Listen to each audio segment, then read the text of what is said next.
지난 15일 북한은 철도기동 미사일 연대의 훈련으로 밝히며 열차에서의 탄도미사일 발사 시험을 성공했다고 알렸는데요. 북한의 UN 안보리에 위반되는 탄도미사일 발사는 지난 3월에 이어 올해가 두 번째입니다. 북한의 조선중앙통신에 따르면 지난 15일 미사일 연대가 중부산악으로 기동해 동해상 800km 수역에 설정된 표적을 정확히 타격했다고 하는데요. 한국의 합동참모본부 역시 평안남도 일대에서 단거리 탄도미사일 2발에 800km 비행이 탐지되었다고 발표했습니다. 북한은 또한 지난 13일 신형 장거리 순항 미사일의 발사 시험을 성공했다고 밝힌 적이 있는데요. 하지만 이에 일본 정부는 미사일의 비행을 확인할 수 없었다며 추락으로 인한 실패의 가능성이 높다고 발표한 적이 있습니다. 이에 굴하지 않으려는 듯 북한은 짧은 시일 내에 이번 새로운 탄도미사일 발사 시험을 선보였는데요. 이번 훈련에 북한의 김정은은 참여하지 않았고 정치국 상무위원인 박정천 당비서의 주도하에 훈련이 진행되었다고 합니다. 철도기동 미사일 연대는 지난 1월 북한 당대회에서 제시된 새로운 국방 전략의 일환으로 처음 조직되었다고 하는데요. 연대의 철도기동 미사일 체계는 탄도미사일이 탑재된 발사대를 가로로 눕혀 이동한 뒤 발사 장소에서 수직으로 세워 쏘는 방식이라고 하죠. 이를 활용해 전국에 깔린 철도망으로 어디서나 미사일을 쏠 수 있으며 여객용 열차로 위장할 수 있어 무인 항공기나 위성 감시에 노출될 확률이 낮다고 합니다.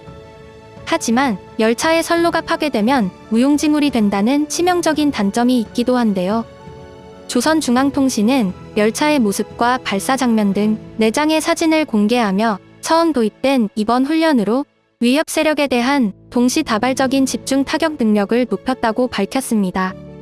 계속된 북한의 미사일 실험과 동해로의 미사일 발사로 인해 일본에서도 우려 섞인 목소리가 나오고 있는데요. 이번 북한의 탄도미사일 발사에 대해 일본의 네티즌들은 점점 위협이 되고 있다의 반응들과 전혀 위협이 되지 않는다의 반응들로 갈리고 있습니다. 또한 북한의 미사일이 정확도가 좋지 않아 무작위로 일본의 도시들을 향할까봐 걱정이라는 반응들도 많았는데요.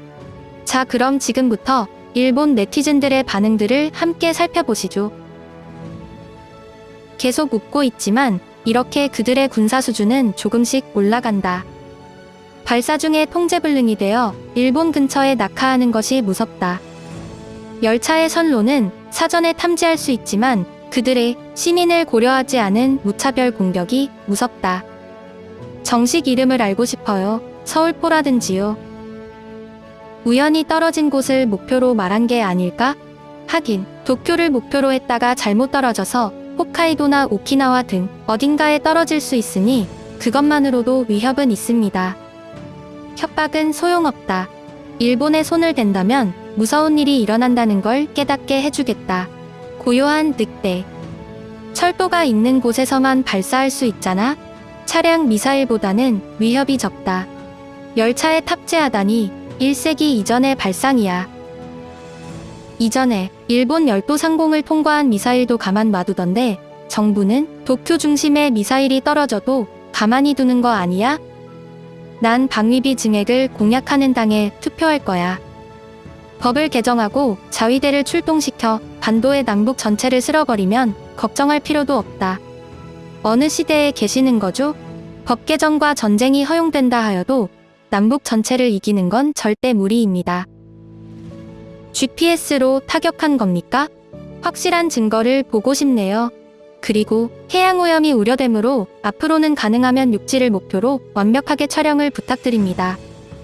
유사시 조기 경보기가 24시간 감시체제에 들어가기 때문에 바다를 건너오는 순항 미사일 따위는 위협도 아니다. 미사일이 일본의 EEZ 내에 떨어졌다는 것은 사전에 북한이 일본 EEZ 내부에 목표점을 설치했다는 건데 자위대나 해상보안청, 정보위성센터는 이것에 대해서 파악하지 못했던 걸까? 정부는 만약 국내에 낙하하면 어떻게 대처할 거죠? 방어 못하겠으면 그냥 도망갈 생각인가요? 평화 주장만으로는 일본을 지킬 수 없습니다. 북한의 최근 미사일 발사는 2번 모두 실패였다고 들었습니다만 발사의 징조를 알기 어려운 미사일에 핵탄두를 달고 일본에 발사된다고 생각하니 오싹하다. 헌법 구조를 괜찮다고 외치는 사람들에게 헌법 구조가 북한의 미사일을 어떻게 요격해 줄 것인지 묻고 싶다. 아마추어의 생각이지만 위성이나 무인 항공기로 선로를 감시하면 쉽게 대응할 수 있기 때문에 잠수함과 비교하면 두려움이 적다고 생각합니다. 점점 장난 없어지네요. 지금까지 북한의 핵 개발은 무리라고 바보 취급했었지만 꾸준히 현실적인 위협이 되고 있습니다. 새 정부의 안보를 기대하고 싶습니다. 과감히 방위비를 2배 올리고 최소한 적기지 타격 능력은 갖춰줬으면 좋겠다. 핵 무장이 최선이지만요. 지금까지 시청해주셔서 감사합니다. 구독과 좋아요는 저에게 큰 힘이 됩니다.